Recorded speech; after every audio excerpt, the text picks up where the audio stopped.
16h, Cyrielle Sarah Cohen. Bonjour à toutes et à tous et bienvenue sur Radio J. Je suis ravie de vous retrouver pour une heure d'émission ensemble avec mon invité humoriste français originaire des quartiers populaires de Marseille. Vous l'avez probablement découvert avec sa recette de pizza pain de mie dans la série réalité The Circle Game sur Netflix ou encore dans cette émission il y a quelques années ou dans les comédie clubs. Aujourd'hui, Rudy Doucan vient nous voir pour la pièce de théâtre Le Jeu de la Vérité de Philippe Lelouch.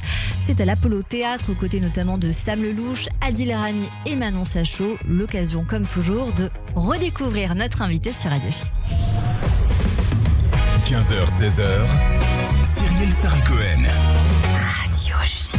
Bonjour Rudy. Bonjour, ça va? Eh bien écoutez, oui, ça va très bien. Je vous vois, mais en réalité, on se connaît très bien, on va dire les choses. Oui, effectivement. Alors, tutoyez-moi et moi je vous vois pour l'antenne, pour nos éditeurs, c'est important.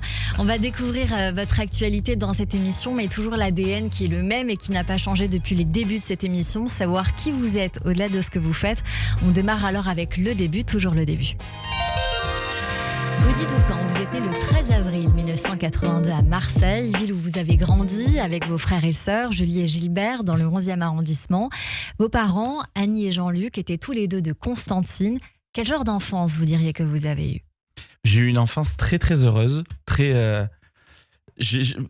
C'est pas surprenant aujourd'hui que je fasse humoriste parce que mes parents ils ont toujours été super super drôles. Ils voulaient toujours nous faire rire et donc j'ai eu une enfance super heureuse. Moi franchement c'est la plupart des artistes ils montent sur scène parce qu'ils sont écorchés, ils ont eu des problèmes. Moi j'ai pas eu de problème donc c'était trop bien quoi. Une enfance magnifique avec beaucoup de rire et ça faisait de vous du coup quel genre de petit garçon? Paradoxalement, j'étais très timide, moi, très extrêmement timide, mais vraiment c'était maladif. Et donc du coup, c'était pas du tout moi le rigolo de la famille. C'était surtout mon frère et qui il est toujours d'ailleurs, c'est toujours lui le rigolo de la famille. Mais c'est peut-être que j'ai essayé même si c'est mon petit frère, j'ai essayé peut-être d'être comme lui, de pas avoir honte de parler, même si c'est quelqu'un de très timide aussi mon frère. Mais quand il a un truc à dire, il le dit. Et si j'étais quand même très très timide, ouais. Très timide. Vous avez des passions petit? Oui, moi j'ai toujours aimé la musique. Moi à la base, moi je suis musicien de base. Je pense que vous le savez. Pas du tout. C'est vrai. Ouais. Et ouais, moi je suis pianiste, guitariste et je joue un peu de violon, du ukulélé, un peu d'accordéon. Ouais. Moi je pensais que j'allais finir dans ça, dans la musique. Mais il faut l'intégrer sur scène. Ça, mais je l'intègre sur scène. Ouais. Oui, la guitare. Oui, la guitare. Et le piano, j'aimerais bien aussi. Pour l'instant, c'est des problèmes de logistique. Mais quand je ferai des scènes qui seront un peu plus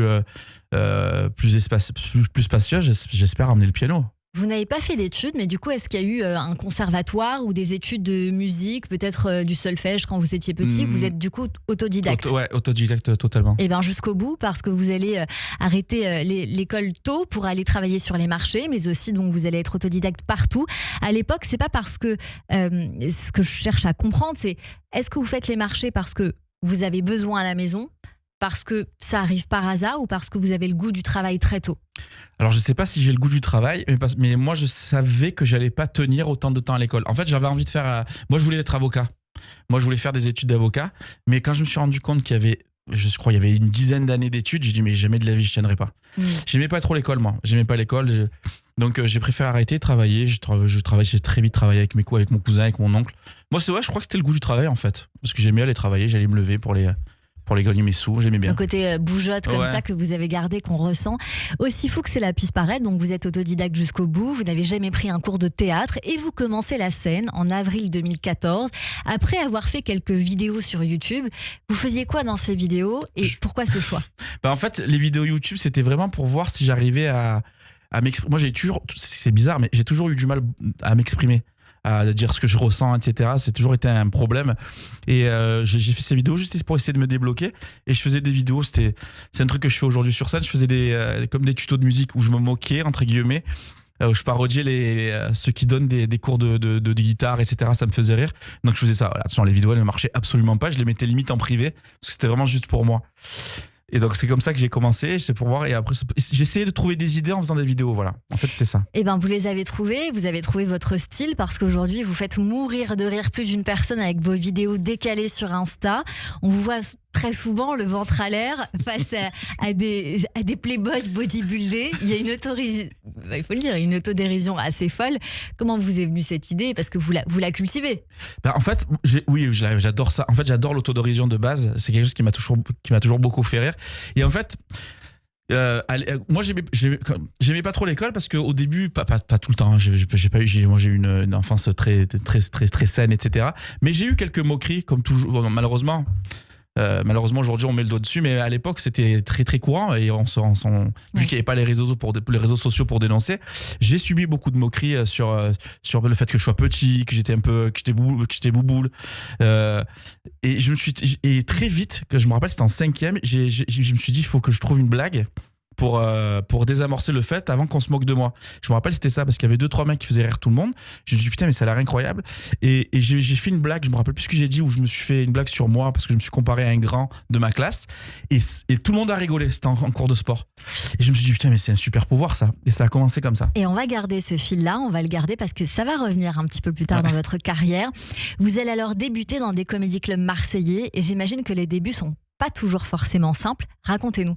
En fait, à Marseille, moi j'avais fait le choix de rester à Marseille, même si c'est le stand-up à l'époque, c'était pas du tout comme aujourd'hui.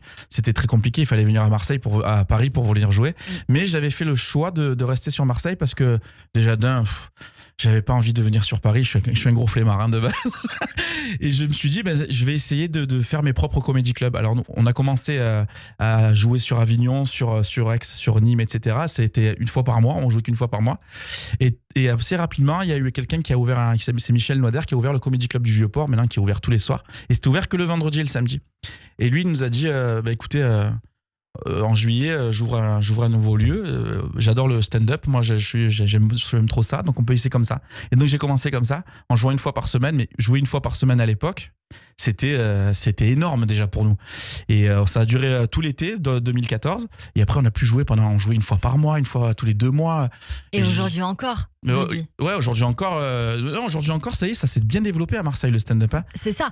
Donc il y a toujours ce comédie club du Vieux-Port. Exactement. Qui appartient toujours à la même personne. Toujours à la même personne qui est venue me voir hier soir d'ailleurs. Je l'embrasse, Michel. On a dû se croiser. Aujourd'hui, collé, il y a le Vigs. Le Vigs, exactement. Qui s'appelle comme ça. C'est Gad Elmaleh, je crois, qui l'a créé. Plus tard, vous allez intégrer le Jamel Comedy Club, mais ça va venir quelques années plus tard. En attendant, vous vous lancez avec votre premier spectacle, Baba Rudy assume. C'est la première, c'est l'affiche. Et 8 mois plus tard, en 2014, donc toujours, en novembre, vous avez donc ce spectacle qui est entier. Qu'est-ce que vous disiez dans ce premier spectacle ? Je racontais mes histoires sur les marchés, beaucoup. C'était dans ce premier spectacle. En fait, ce qui est fou maintenant aujourd'hui de se dire, c'est que comme il n'y avait pas beaucoup de comédie club, on n'avait pas la possibilité de tester nos sketchs. Donc je suis arrivé direct avec mon spectacle, moi. Ouais. Aujourd'hui, c'est quand je raconte ça à tous mes potes qui commencent le stand-up, ils disent mais quoi, tu viens direct avec 1 heure et demie. Et oui, parce qu'ils viennent tous les soirs pour tester 10 minutes, etc. Et moi, je suis pas du tout de cette génération-là de stand-uppers. Moi, je suis arrivé direct avec mon spectacle. J'avais un sketch ou 2, même pas. Et j'ai commencé avec mon spectacle de suite. Et dans ce spectacle, c'était très autobiographique. Je racontais mes histoires sur les marchés, mes blagues sur les marchés, les blagues sur sur comment dans ma famille on a tous essayé de faire des régimes, etc. Ça tournait toujours autour de ça. Et beaucoup des trucs d'autodérision. Beaucoup. Aujourd'hui et depuis 5 ans, vous tournez avec votre second spectacle intitulé Baba Rudy, Papa malgré lui. C'est toujours celui-là. C'est vrai que sur scène, pour vous avoir vu à plusieurs reprises, vous parlez beaucoup de vos enfants. Et j'ai envie de faire un petit clin d'œil à votre fille Anna, parce que les insultes d'Anna sont mythiques. Ah ouais, c'est une petite parenthèse. C'est vrai. Parce que ça fait partie d'une vidéo qui m'a, moi, fait beaucoup plaisir. J'imagine que les gens qui vous suivent aussi. La vidéo, vous êtes dans la voiture avec votre femme et votre fille, elle sort toutes les insultes qu'elle connaît. Ce soir-là, en fait, ce jour-là, elle dit pas beaucoup de gros mots, ma fille. La première, elle dit pas beaucoup de gros mots, mais elle en connaît beaucoup. Ma mère lui en apprenait beaucoup. La deuxième, c'est un carnage, par contre, elle parle très mal. Mais elle parlait pas. Elle, non. Et un jour, je lui dis, vas-y, lâche-toi, dis-moi tous les gros mots que tu connais. Et elle m'a sorti des dingueries. Je dis, mais des insultes en arabe et tout, Nikomo. Je dis, mais qu'est-ce que tu dis ? Qui c'est qui t'a appris ça ? Et en fait, elle me dit, c'est mamie. J'ai dit, mais c'est pas possible. La vidéo, elle a duré 2 minutes. C'est long, 2 minutes. Pendant 2 minutes, elle m'a donné toutes les insultes qu'elle connaissait. J'ai halluciné. Aujourd'hui encore, on sent que c'est une source d'inspiration pour vous. Mais votre ADN dans ces 2 spectacles, c'est sensible, mignon et 100% Marseille. On peut dire ça ? Ouais, on peut dire ça. Je parle pas beaucoup de Marseille. Alors Ça se voit que je suis Marseillais, d'après ce qu'on me dit. L'accent chantant, L'accent, comme ouais. Moi, je trouve pas que j'ai l'accent. Mais je parle pas beaucoup de Marseille. J'en parle un petit peu en intro de spectacle pour dire que je suis de Marseille. Mais oui, il y a quand même ce côté très marseillais, très marseillais, ouais. Justement, puisqu'on parle de Marseille, il y a un petit extrait que j'ai envie de diffuser. Aux États-Unis, ils ont ouvert un bar interdit aux moches. Je te jure, c'est vrai. Alors du coup, moi, je me suis posé la question, tu vois. Est-ce que je rentre, moi? Merci, c'était une question, merci beaucoup. Mais la pire des questions que je me pose, je vous dis arrêtez, c'est même pas celle-là. La pire des questions que je me pose, c'est est-ce que j'aurai le courage d'y aller dans cette Parce qu'il faut du courage pour aller là-bas. T'imagines, j'y vais, je me présente devant le videur il me regarde et il fait Anna! Je te jure, t'imagines, ils ouvrent un bar comme ça à Marseille? Le premier mec qui pointe, tu rentres pas. Vanier, qu'est-ce que t'es mort, toujours pas. Impossible qu'il fasse ça. À Marseille, on a trop le sang chaud. On a trop la réputation d'avoir le sang chaud. La fois, j'ai vu 2 mecs, ils étaient en train de s'embrouiller, ils étaient front contre front. Le mec lui dit ok, si tu as un problème, on va là-bas et je te démonte. Pourquoi tu veux aller là-bas? Démonte-le là, il est là. Ah, ça, c'est très marseillais. Le mec, tout ce qu'il voulait lui faire à lui pendant la bagarre, il le disait pas à lui, tu sais. Il le disait à ses collègues, il était là ok, si tu as un problème, oh les gars, sur la vie de ma mère, je vais lui en mettre une. Et les deux, les gars, ils se sont dit un truc qu'on a tous entendu dans une bagarre, tous. Tu sais, ils s'embrouillaient comme ça, et d'un coup, il fait oh, tu sais qui je suis, moi? Les deux, ils étaient là, oh, tu sais qui je suis, moi? Et moi, tu sais qui je suis, moi? Et moi, tu sais qui je suis, moi? J'ai dit non, les gars, présentez-vous. Merci. Voilà pour cet extrait que je trouvais assez formidable. Je pense qu'Eli Kaku aurait adoré cet extrait-là. C'est un très beau compliment. Le tu sais qui je suis, ça me fait penser aux Marseillais, ce fameux spectacle. Ouais, c'est vrai. Mais c'était. Lui, c'est l'inspiration. Moi, c'est mon inspiration première à Eli Kaku. C'est ce que j'allais vous demander. Ah ouais, c'est vraiment en premier, c'est Eli Kaku. Ensuite, c'est vrai que il y a Gad Elmaleh qui m'a beaucoup inspiré, mais c'est Eli Kaku. Ma référence absolue, ça reste Eli Kaku. Parce qu'Eli Kaku, il n'avait pas forcément de blagues. De blagues fortes, c'était lui qui était rigolo. Et ça, c'est vraiment mon cheval de bataille. C'est ce que j'essaye d'être rigolo sans rien dire. J'essaye. Bientôt, le prochain spectacle, il sera silencieux. Non, mais sans rien dire, il y a un petit truc que vous faites et vous allez le faire dans le démarrage de spectacle qu'on va évoquer dans un instant. Mais d'abord, dans la continuité de votre carrière, Rudy, il y a 6 ans, vous participez à une émission, The Circle Game, sur Netflix. Vous étiez iconique pour beaucoup avec votre accent, votre bonhomie, votre recette de pizza pain de mie. Et alors, cette recette, ce nom, on l'a beaucoup entendu et j'ai très envie que vous nous en parliez. La pizza pain de mie, c'est trop drôle que ça. Je trouve ça fou. En fait, c'est vraiment un truc que ma mère elle nous faisait quand on était petit parce que genre elle avait inventé la recette. Elle avait la flemme un jour de faire les pizzas. Ma mère faisait très très bien la pizza. Et un jour, elle avait la flemme. Elle a sorti des pains de mie. Elle nous a fait de la pizza en pain de mie. Donc elle a mis de la sauce tomate, du fromage. Elle nous a fait ça. Et dans l'émission, je l'ai fait parce que voilà, il fallait on vivait tout seul.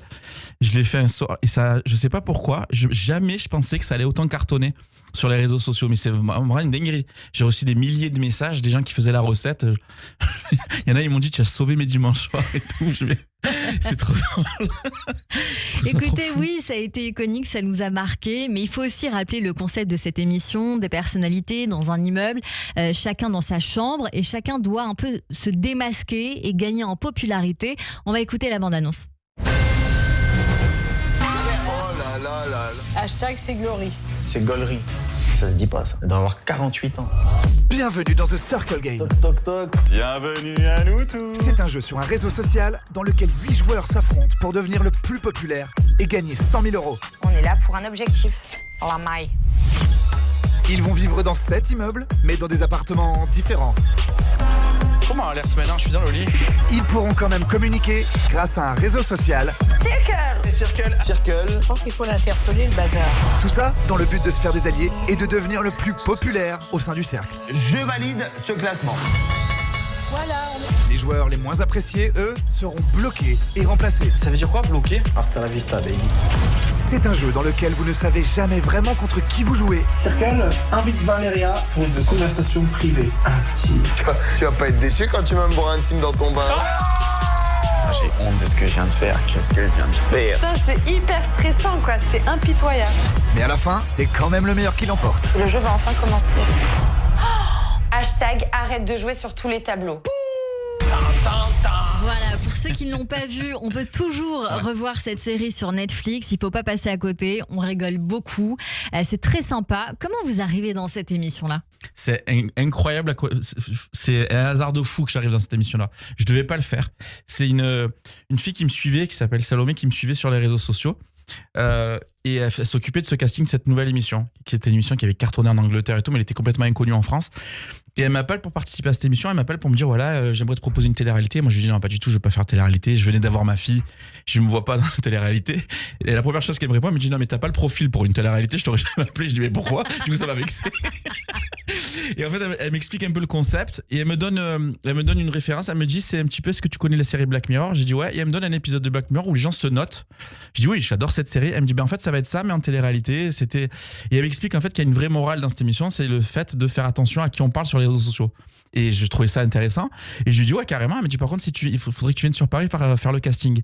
Et c'était absolument pas prévu que j'aille sur Paris, pas du tout. Je dis ben ça va, si je viens je la ferai. Mais j'étais pas chaud en vrai pour le faire. Et le lendemain ou le surlendemain, il y a le Jamel Comedy Club qui m'appelle pour venir faire le casting entre guillemets, le casting pour m'essayer sur le plateau du Jamel Comedy Club. Ils m'ont dit tu peux venir dimanche. J'ai dit oui bien sûr. Et j'y suis allé. J'ai joué. J'ai pas été pris cette année-là. C'était en 2019 juste avant le Covid. Et du coup je me suis dit vu que je suis à Paris, je vais passer le casting pour The Circle. Et j'ai été pris. J'ai pas été pris au Jamel, mais j'ai été pris dans The Circle. Mais comme quoi vous n'êtes pas venu pour rien. Je suis pas venu pour rien. Et du coup j'ai fait le Jamel après le Covid en 2022. C'est incroyable. Franchement c'est fou. Il faut dire que dans cette série The Circle, vous étiez aussi très drôle parce que vous rouliez sous une fausse identité. Ouais. Et là, il y a un petit rappel avec votre enfance. Quand vous dites que vous faisiez rire malgré vous en vous comparant aux grands, c'est ce que vous avez refait dans cette émission-là. Ah oui, mais ça a toujours été... Ça a toujours été quelque chose qui me fait beaucoup rire, moi, de l'autodérision, parce que je sais pas, ça m'a toujours fait rire. Et ce qui est marrant dans cette émission, c'est que la personne pour laquelle je me suis fait passer, donc c'était Gabriel, c'est un ami à moi qui ne pensait jamais que j'allais être pris sur Netflix. Donc pour lui, il m'a dit ouais ça va, vas-y, prends mes photos, mais jamais, parce que lui il déteste ça, se montrer, etc. Malgré le fait qu'il soit très très beau. Et du coup quand j'ai été pris, il était pas bien. Il pensait que il a eu peur un peu lui quand même par rapport à son travail et tout. Je lui ai dit non mais t'inquiète, je vais pas te faire la honte, ça va être marrant plus qu'autre chose. Et au final il était content. Mais oui je me suis fait passer pour un beau gosse quoi. Et ça l'était. Un an plus tard je crois, vous allez donc arrêter les marchés pour vous consacrer pleinement au stand-up. Vous allez aussi jouer au cinéma dans le rôle de Monsieur Patate dans Les Secpas, dans le film Belfond, et faire plusieurs figurations. Ce serait quoi votre rôle rêvé, Rudy ? J'aimerais trop jouer, mais ça n'a rien à voir avec l'humour. J'aimerais trop jouer un mafieux, tu vois. Un truc genre la série Mafiosa, la série en ce moment, il y a la série Plaine Orientale sur la Corse. J'aimerais beaucoup faire un truc comme ça, qui me change complètement de ce que j'ai l'habitude de faire. J'aimerais bien. On va vous découvrir en tout cas dans un rôle qui vous colle à la peau. Je ne sais pas si c'est le cas ou pas, mais en tout cas moi je vous ai vraiment trouvé extraordinaire dans ce rôle-là. Après une première pièce de théâtre en amateur adopte un réfugié au Festival d'Avignon il y a quelques années, on vous retrouve désormais depuis le 21 février dans Le Jeu de la vérité de Philippe Lelouch. C'est à l'Apollo Théâtre aux côtés de Sam Lelouch, Adil Rami et Manon Sachaud jusqu'au 7 mars, du mercredi au samedi. Alors il y a eu un film qui est sorti, qui a été adapté au cinéma et qui a été réalisé aussi par Philippe Lelouch. Cette pièce est une reprise qui tourne depuis des années avec des castings toujours différents. Elle a connu un énorme succès au moment de sa sortie. Certains s'en rappellent. Dans la version initiale, c'était Philippe Lelouch, David Brécourt et Christian Vadim. Est-ce que vous connaissiez cette pièce-là avant de jouer dedans ? Alors, je connaissais pas la pièce, mais je connaissais le film. J'avais vu le film. Donc quand tu m'as proposé la pièce, j'ai dit mais ça me dit quelque chose. Donc j'avais revu le film et le film j'avais bien aimé en plus. J'adore les films français de repas, j'appelle ça, quand c'est en huis clos comme ça.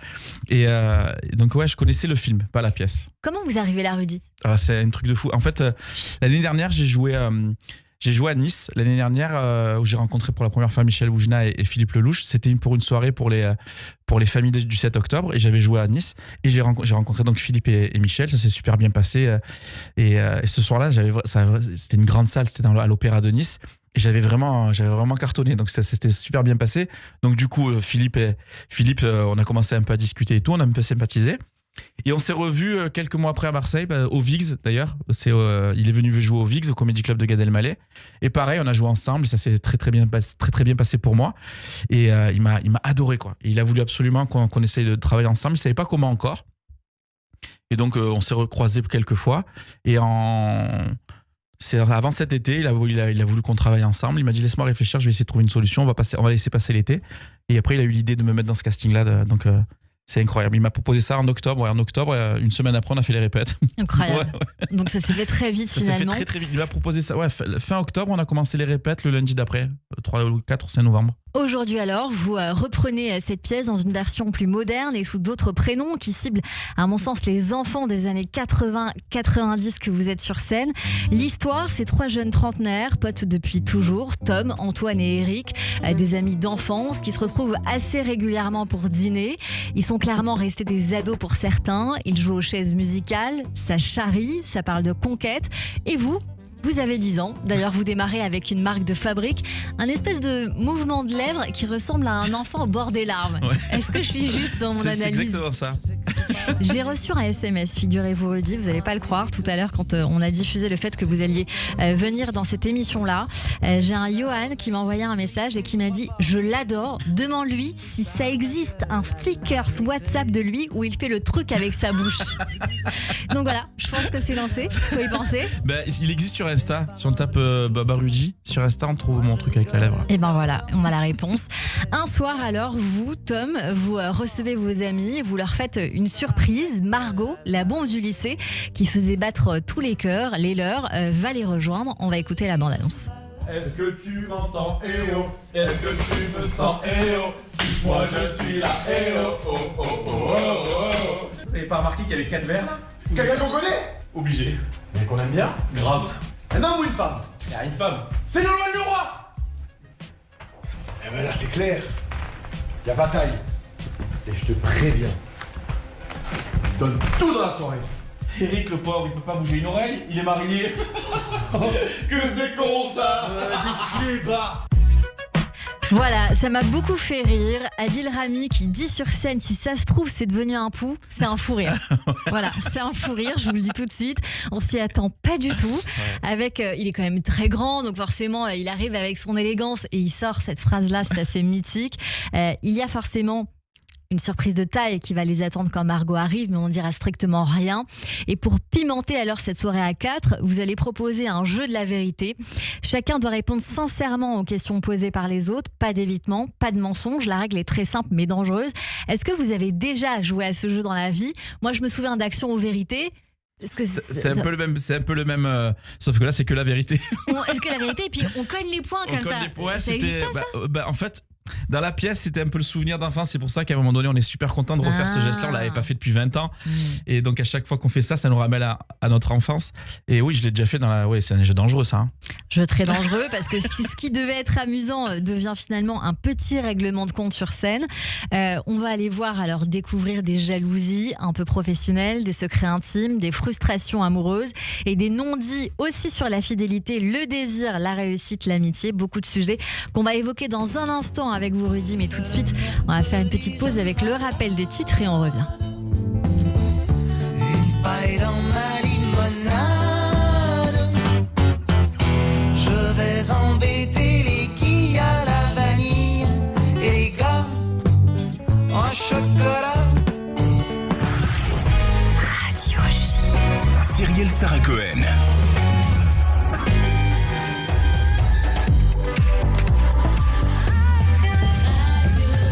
15h30 sur Radio J. Bonjour et bienvenue. Tout de suite, c'est le rappel des titres avec Nina Alouche.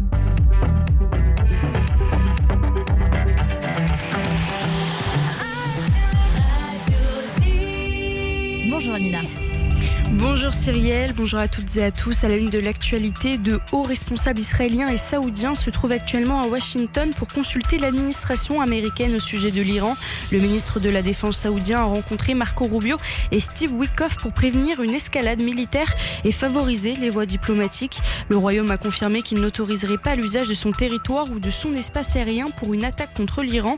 Parallèlement, le président américain Donald Trump envisage des frappes ciblées contre certaines forces et dirigeants iraniens. Le régime iranien qui exporte la haine et le terrorisme, c'est ce qu'a déclaré le représentant permanent d'Israël aux Nations Unies, Dani Danon. Pour appuyer ses propos, il a montré le drapeau des Houthis, mouvement terroriste soutenu par l'Iran. Il a souligné que les slogans figurant sur ce drapeau appelaient ouvertement à la mort de l'Amérique, d'Israël et des Juifs et ne révèlent pas d'une résistance politique, mais, je cite, d'une idéologie fondée sur la haine et la violence. L'Union européenne a sanctionné le ministre de l'Intérieur et le procureur général de l'Iran lors d'une réunion des 27 cet après-midi à Bruxelles. Plusieurs dirigeants des gardiens de la révolution islamique ont également été sanctionnés. Cette décision intervient dans un contexte de forte tension avec l'Iran, marqué par l'échec des discussions sur le nucléaire et les missiles, ainsi que par la répression violente des manifestations dans le pays.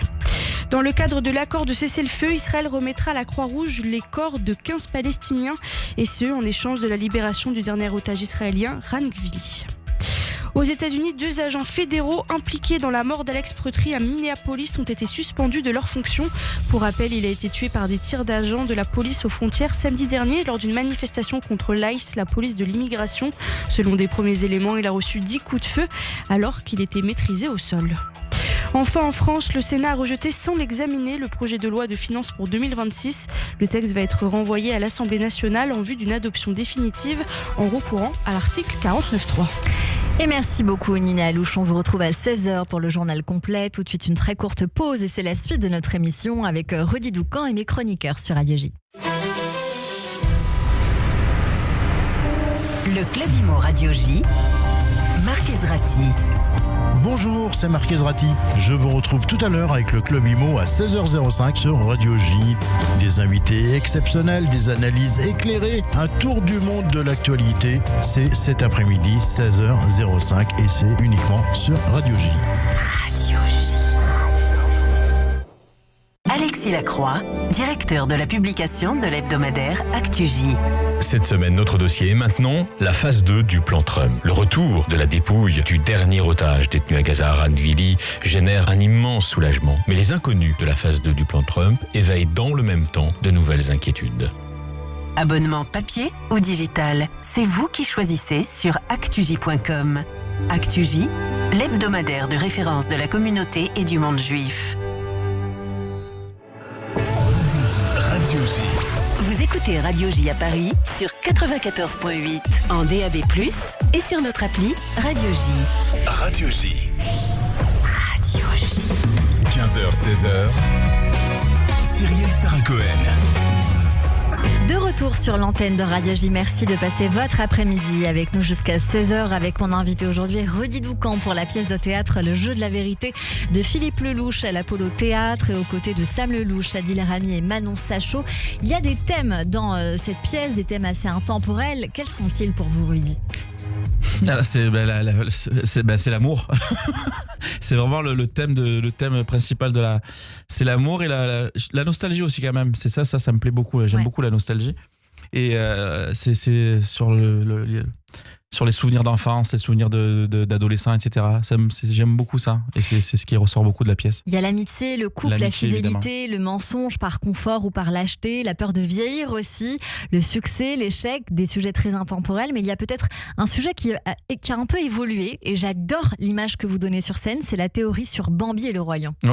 Est-ce qu'on peut l'expliquer ? On peut l'expliquer. C'est rigolo que vous me parlez de ça parce que c'est le moment où j'ai le plus galéré à apprendre ça.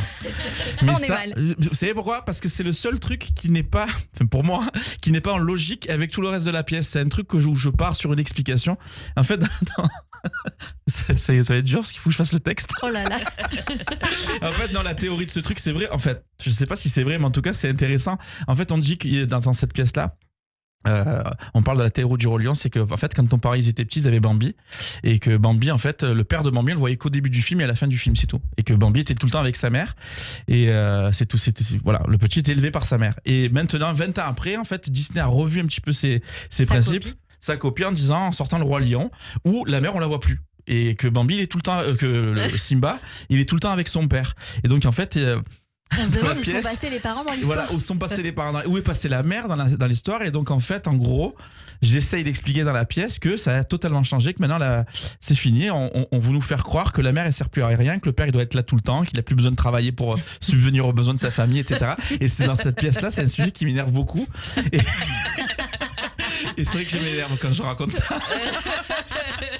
C'est le macho qui est en vous, je sais pas. C'est ça, ouais, peut-être. Ouais. Je sais pas si je suis macho dans la vie, mais dans la pièce, ça m'énerve. Rudy, 4 personnages très différents, il faut le dire, avec des profils de divorcés, de on sait pas trop, de en couple mais célibataire invétéré, et puis un peu la donneuse de leçons, c'est un peu ce qu'on pourrait se dire. C'est ça, ouais. Comme ça que vous voyez les choses. Ouais, la donneuse de leçons, mais quand même qui est quand même très maternelle envers nous dans la pièce. Elle reste quand même la personne la plus mature de nous 4 depuis qu'on est petit, et elle est encore aujourd'hui alors qu'on a entre 35 et 40 ans, quoi. Votre rôle, c'est celui de Tom, le célibataire et comédien. Il est drôle, il est charmeur, c'est le plus décontracté du trio. Il aime s'amuser, raconter des histoires, parfois même au détriment du sérieux ou de la responsabilité en général. Qu'est-ce qu'il y a de vous dans ce rôle-là ? Il y a à part charmeur.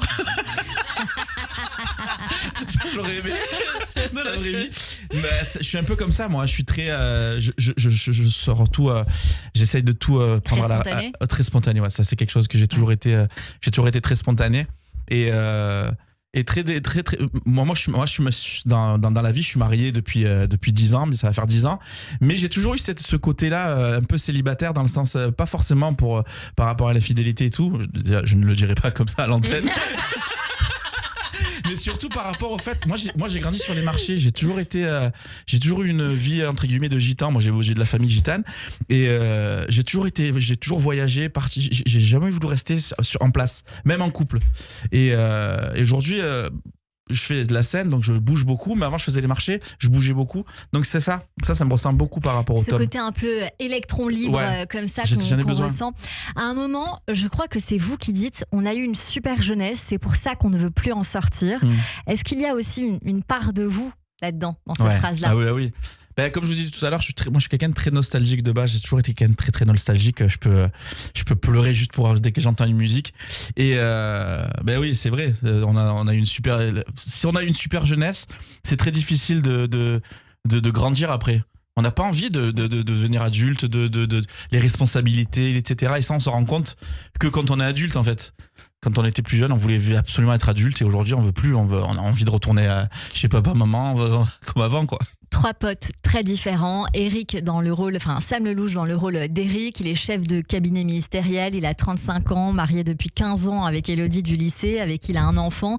Et Adil Rami dans le rôle d'Antoine, directeur commercial en instance de divorce de sa femme Émilie, qui lui aussi est père de 2 enfants. Et cette Margot qui arrive et va les confronter à leur propre récit et illusions aussi, comme le catalyseur du jeu de la vérité, qui va révéler un peu les mensonges, les regrets. Est-ce que chacun a réellement vécu depuis sa jeunesse? Elle va leur dire, les femmes ont grandi, pas vous. Cette forme de responsabilité qu'elle leur envoie.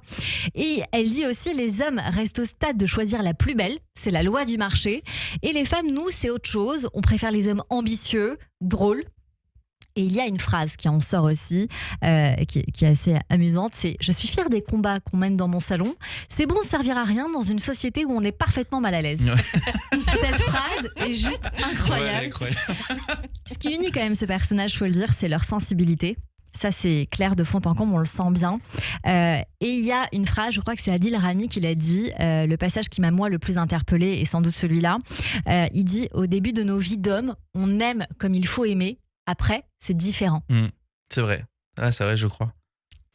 Parce qu'on n'a pas de filtre. On n'a rien vécu quand on est plus jeune. Donc, on aime exactement comme on est nous.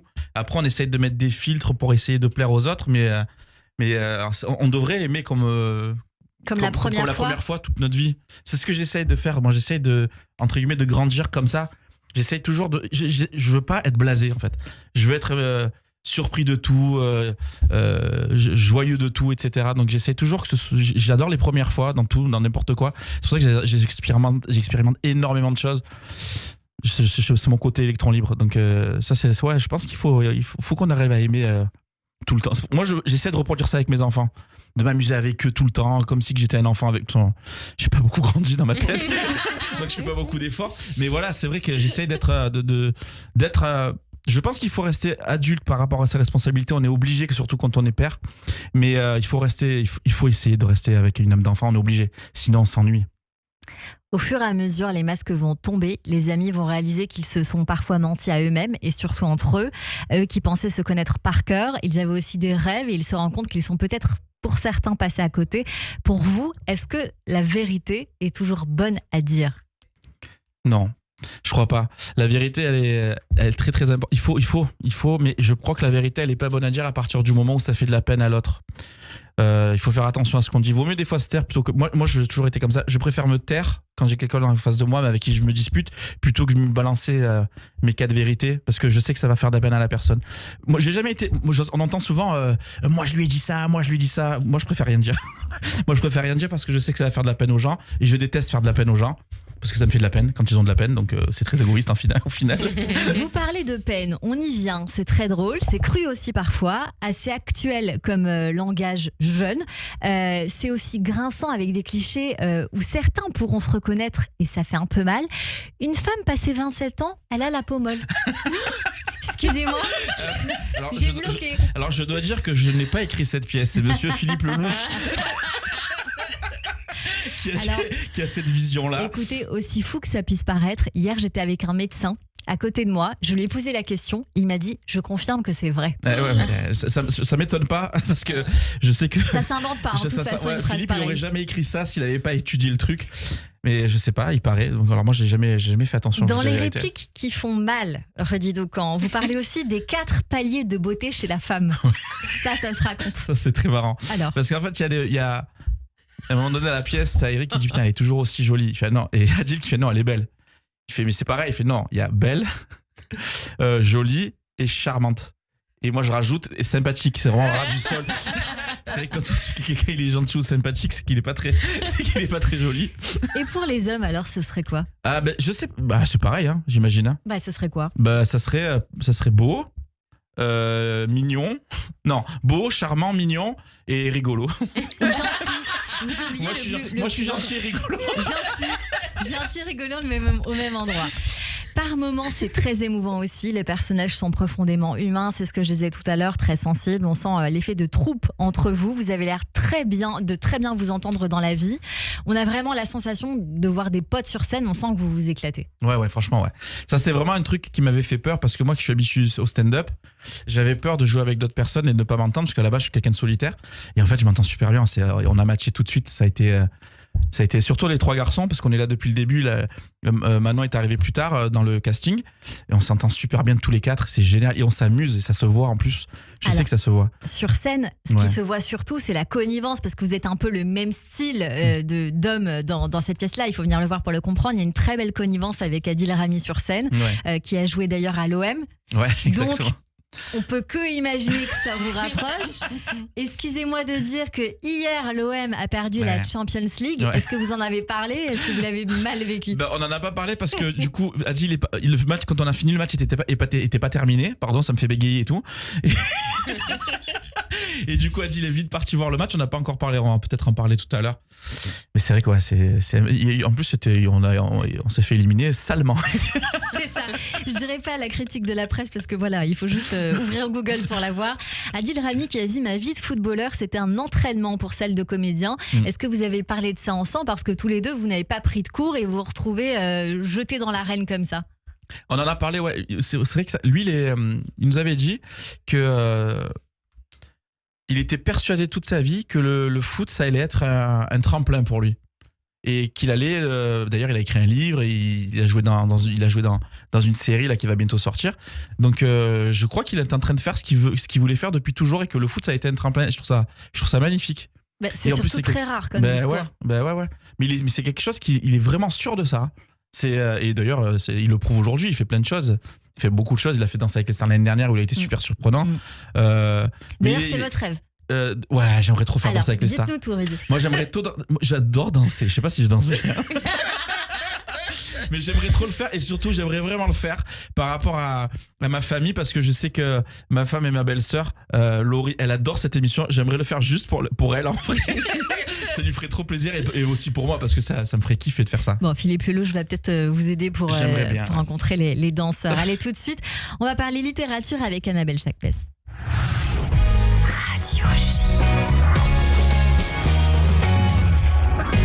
Bonjour Annabelle. Bonjour Cyrielle, bonjour Rudy. Bonjour.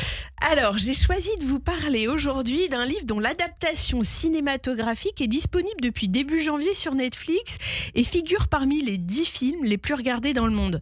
Parce que Netflix, cher Rudy, c'est là où je vous ai découvert. Comme quoi, les rencontres les plus improbables peuvent se faire parfois un dimanche soir sur un canapé devant la télé avec un reste de pâte à la sauce.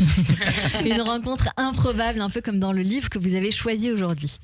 Tout à fait, Cyrielle. People We Meet on Vacation, roman écrit par Émilie Henry, raconte une histoire d'amitié, de vacances, mais aussi d'amour dans laquelle rien ne se passe comme prévu. Tout oppose Poppy et Alex, deux amis qui se rencontrent à la fac. Elle est branchée sur de 220 volts, un peu surexcitée, un poil insupportable. Lui est réservé, réfléchi, solide, mais tellement qu'il en devient presque inexpressif, limite un peu chiant. En revanche, quand ils sont ensemble, tout est évident. Pendant 10 ans, ils partent ensemble en vacances, chaque été un nouveau décor, jusqu'au jour où quelque chose se brise. Au début, on ne sait pas quoi, on sait juste que pendant 2 ans, ils ne se parlent plus. C'est là que le roman commence, dans ce silence et le besoin d'un ultime voyage pour voir si leur amitié va passer, casser ou plus si affinité. Est-ce qu'on a l'impression de lire un film, Annabelle ? Oui, un peu, car l'écriture est très visuelle. On voit les scènes, on entend les dialogues, on sent les regards qui durent un peu trop longtemps. C'est écrit avec des ellipses, des plans très nets, mais tout cela est finalement assez agréable. Émilie Henry, auteure majeure de la romance contemporaine américaine, qui écrit des histoires d'amour pour adultes avec des personnages imparfaits, lucides, souvent fatigués de faire semblant, construit ici un ouvrage entre présent et passé. Il y a en effet pas mal de retours en arrière dans ce livre, en grande partie à travers les voyages que les 2 personnages principaux font ensemble et qui aident vraiment à comprendre le lien très fort qui les unit. Sans trop en dévoiler, je me dois de vous prévenir qu'il y a également des passages beaucoup plus intimes, suggestifs, mais sincèrement, bien que cela puisse surprendre certains lecteurs, ça sert le récit, ça n'est jamais gratuit et ça s'inscrit pleinement comme un rappel que le désir fait aussi partie de la romance. En conclusion, Annabelle. Je dirais que ce roman est le parfait reflet des relations de notre époque. On y parle de l'amour à l'âge adulte, mais surtout de la solitude et de ce que le temps passé ensemble fait réellement aux relations. Parfois ça rapproche, parfois ça éloigne, ou parfois ça change tout. Pour finir, j'aimerais vous citer l'héroïne de ce livre. Elle dit « Pour moi, les voyages sont une errance. On se balade, on rencontre des gens de tout horizon, on fait ce qu'on ne ferait pas chez soi. » Elle voyage pour remplir le vide, pour ne plus être seule. Elle croit chercher l'amour ailleurs, en partant loin, mais au-delà de ce qu'elle découvre sentimentalement, le voyage n'est-il pas finalement une manière de se retrouver elle-même ? Merci beaucoup. People We Meet on Vacation d'Émilie Henry. C'est aux éditions Hauteville, disponible en poche ou édition collector dans toutes les bonnes librairies. Merci beaucoup Annabelle Chakmes. Merci. Ça a donné envie, Rudy. Bah ouais, parce que là j'ai fini le livre. Oui, ça se voit pas, mais je lis énormément. Une tonne et ouais, ça m'intéresse beaucoup. Je vous l'offre. Ah, c'est gentil. Il y a mes notes dedans. Voilà. C'est super Joli gentil. cadeau. Merci beaucoup Annabelle. Vous lisez quoi en ce moment, Rudy ? Là en ce moment je lis le Boyfriend. c'est la meuf qui a écrit La femme de ménage. Le livre de La femme de ménage. J'ai pas envie de voir le film parce que je sais que je vais être déçu parce que j'ai lu le livre. Ouais. Les avis sont très partagés. Mais j'ai quand même envie de le voir. Écoutez, il faut aller le voir. Ouais, je vais le voir. Il est sorti le film, je sais, La femme de ménage. Allez, tout de suite, c'est le billet du jour avec Sarah Elbaz. Le billet du jour. Bonjour Sarah. Bonjour Cyrielle, bonjour Rudy. Bonjour. Rudy, vous jouez actuellement dans le jeu de la vérité. Moi, je trouve ça sympa comme concept à faire en soirée. On est entre potes, on se dit des vérités. Moi, j'adore. Hein. Après, ça peut vite finir en burn-out émotionnel, voire aux urgences. Ça peut vite être dangereux, mine de rien. Moi, par exemple, si je jouais vraiment au jeu de la vérité, bah, mon mec, je dirais arrête de coller tes pieds au mien quand on dort, c'est pas mignon, c'est froid, c'est poilu, ça pique. Et arrête de dire qu'il y a hors-jeu, t'es juste nul à FIFA. Désolé bébé. À mes enfants, je dirais je vous aime plus que tout au monde, mais s'il vous plaît, laissez-moi aller aux toilettes une seule fois. Et non, mon amour, je ne sais toujours pas pourquoi les nuages ne tombent pas. Et en vérité, je m'en fous aussi un peu. Et je t'ai menti, le coca ne fait pas exploser le ventre. Maman s'en boit tous les soirs pendant que tu dors. À mes amis, je dirais je suis pas en retard les filles, j'étais juste en train de me préparer devant une rediff de Cauchemar en cuisine, ça a pris trop de temps. Non meuf, j'aime pas ton mec, et oui il a une taille de front très suspect. Les filles, je déteste le matcha, ça a le goût d'herbe et ça ressemble à de la mourilla. Réveillez-vous, s'il vous plaît. Ah, merci. Bon, on est d'accord, c'est chelou le matcha. Ah, ça y est, qu'est-ce qu'ils ont avec le matcha? On boit de l'herbe. Ils mangent du stork, c'est très bien. Bref, ça ferait mauvais genre. Alors je m'adapte parce que on fantasme tous sur la vérité. On dit, moi j'aime les gens francs. Mais c'est pas tout à fait ça. On aime les gens francs mais délicats, honnêtes mais t'abuses quand même. Les gens sincères mais pas trop précis non plus quand même. Et finalement, je me suis rendu compte que la pièce nous rappelle un truc essentiel. La vérité, c'est pas forcément une valeur absolue et ça fait pas de nous des mauvaises personnes de le penser. La vérité, c'est un dosage, comme le sel, comme l'harissa sur ta merguez, c'est très bizarre, comme les groupes WhatsApp de parents d'élèves. Un peu ça passe, trop ça peut faire des dégâts. Et surtout, ça nous dit aussi qu'au final, l'amitié, c'est plus fort que tout. On peut se taire, se tromper, se chamailler. Mais au bout du compte, on est là les uns pour les autres. On rigole, on se soutient et ça dépasse toutes les histoires de vérité. C'est un peu ça l'amour en fait. Du coup, chérie, si tu m'écoutes, c'était effectivement peut-être un hors-jeu. Mon fils, les nuages ne tombent pas du ciel parce qu'en fait, c'est les barbapapas des pigeons. Et les filles, Cyrielle, Annabelle, oui, je serai à l'heure la prochaine fois, c'est évident. Vous voyez, c'est qu'une question de dosage. Merci à vous, Rudy, et à la semaine prochaine. Merci. Merci beaucoup, Sarah Elbaz, évidemment. Tout de suite, c'est le portrait de notre invité. Le portrait psychologique. Voilà, c'est mignon. Ah oui, le barbapapa des pigeons, c'est trop mignon. Bonjour, Christian Réchaud. Bonjour, Cyrielle.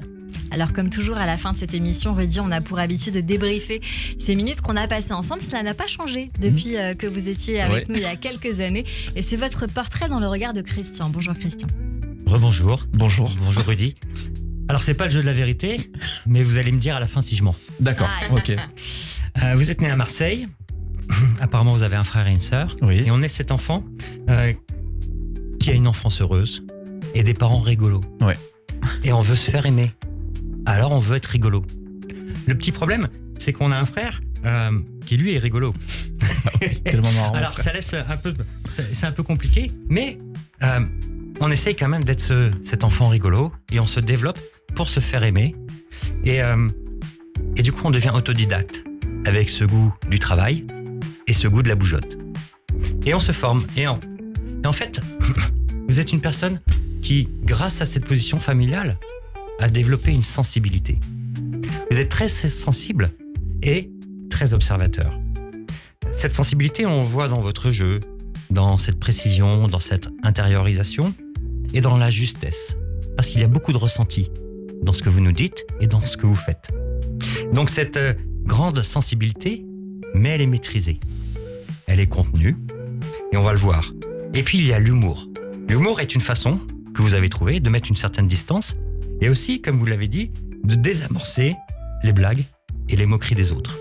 Ça veut dire que c'est une anticipation qui me permet de trouver ma place à ma justesse. Alors on a une personne qui est adaptative. Ça veut dire qu'il y a une souplesse intérieure, ce baba Rudy qui assume, et cette capacité intime, pas de rigidité, identitaire. Et puis il y a chez vous une pudeur. Une pudeur parce que vous ne donnez pas tout de suite. Vous êtes dans la retenue, un peu dans l'affection. Et c'est pour ça qu'on trouve beaucoup d'autodérision. Cette façon d'être rigolo, sans rien dire. Une façon de montrer, mais ne pas montrer. Cette spontanéité. En fait, on voit un grand enfant. Un enfant qui veut garder sa partie de l'enfant, mais qui veut grandir. Mais un enfant qui veut toujours être enthousiaste, s'épanouir et qui ne veut pas faire de la peine aux autres. Alors sur Radio J, aujourd'hui, on a appris de vous que vous étiez quelqu'un de sensible, donc, mais structuré. Quelqu'un de drôle, mais profond. Vous êtes un observateur, plus que dans la démonstration. Et puis vous êtes expressif, mais sans exhibition. Quelqu'un qui est engagé, émotionnellement. Et puis, dans cette pièce, vous nous rappelez aussi que le théâtre, c'est pas seulement un divertissement. Ça peut être un miroir. Un miroir sur l'amour, sur la nostalgie, quelque chose qui vous touche, sur les gens, et puis avec votre sensibilité, votre justesse et votre drôlerie. Alors merci Rudy. Merci beaucoup, c'est très touchant, merci beaucoup. Merci à vous Rudy, évidemment, et merci Christian Réchaud, notre psychanalyste que l'on retrouve tous les lundis et tous les jeudis sur Radio J. À la semaine prochaine. Radio J. Cyrielle Sarah Cohen. C'est la fin de cette émission avec vous, Rudy. Vous êtes venu nous voir pour la pièce de théâtre Le Jeu de la Vérité de Philippe Lelouch à l'Apollo Théâtre, aux côtés de Sam Lelouch, Adil Rami, Manon Sachaud. Cela joue du mercredi au samedi à l'Apollo Théâtre. J'aimerais, si vous me le permettez, qu'on dédie cette émission à Audrey Ouais. et à votre maman. Ouais, avec grand plaisir. Elle aurait adoré me voir là, ma mère. Ouais. Merci beaucoup, Rudy, Merci d'être venu beaucoup. nous voir. À la réalisation audio et vidéo, Benjamin Arnaud et Tana Noukaïef. Merci à toutes et à tous de nous avoir suivis, c'est très émouvant. Merci à toutes et à tous de nous avoir suivis. Rendez-vous lundi dès 15h avec le comédien Kevin Lévy pour son spectacle Cocu en tournée. En attendant, c'est la suite de votre journée avec le Club Imo présenté par Marc Ezrati. Et dans un instant, ce sera le journal sur Radio J. À lundi. La récré.